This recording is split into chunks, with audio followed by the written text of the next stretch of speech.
소금을 만드는 맷돌. 옛날 옛적에 마음씨 착한 임금님이 살았어요. 임금님은 백성들을 아끼고 사랑했어요. 배고픈 백성들에게는 쌀을 나누어 주고 헐벗은 백성들에게는 옷을 나누어 주었지요. 우리 임금님은 참으로 훌륭하신 분이야. 사람들은 모였다 하면 너도 나도 임금님을 칭찬했어요. 그때 모자를 쓴 상인이 말했어요.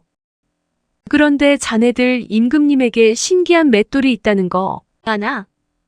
그 맷돌만 있으면 뭐든지 만들어낼 수 있다고 하더군. 마음씨가 착하니 하늘이 임금님께 상을 주신 거구먼. 옆에 있던 사람들이 고개를 끄덕였어요. 그런데 그 이야기를 엿듣던 도둑은 고약한 마음을 먹었어요.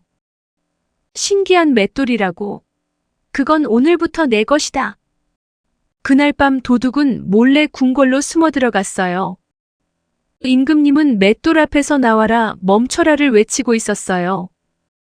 나와라 밥 하면 밥이 나오고 멈춰라 밥 하면 멈추는 게 아니겠어요?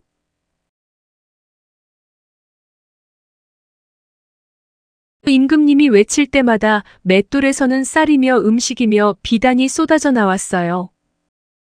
도둑은 저도 모르게 씩 웃었어요. 저것이 신기한 맷돌이로구나. 도둑은 임금님이 잠들기만을 기다렸어요. 임금님이 깊은 잠에 빠지자 살금살금 방 안으로 들어갔어요. 그러고는 맷돌을 둘러매고 허겁지겁 궁궐 담을 넘어 도망쳤어요. 이제부터 나는 부자다. 도둑은 서둘러 바닷가로 달려갔어요. 배를 타고 먼 곳으로 가는 거야. 그러면 누구도 날 잡을 수 없을 테니까. 도둑은 맷돌을 배에 실은 후 빠르게 노를 저었어요. 도둑은 어느새 먼 바다로 나왔어요. 사방 어디에서도 땅이 보이지 않았고 끼룩끼룩 울어대는 갈매기 소리도 들리지 않았어요.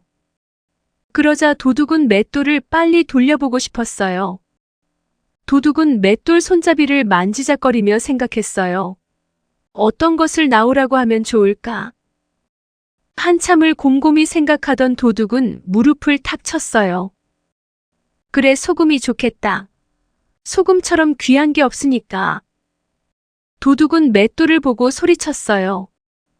나와라 소금. 말이 끝나자마자 맷돌이 스르르 돌기 시작하더니 하얀 소금이 마구 쏟아져 나왔어요. 아이고, 귀한 소금이 정말 나오는구나.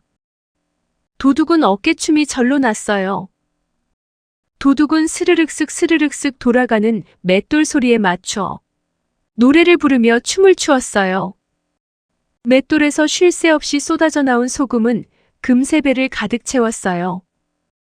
이러다가 배가 가라앉겠어. 이제 그만 멈춰야지. 그런데 도둑이 고개를 갸웃거렸어요. 맷돌을 멈추게 하는 말이 떠오르지 않는 것이에요.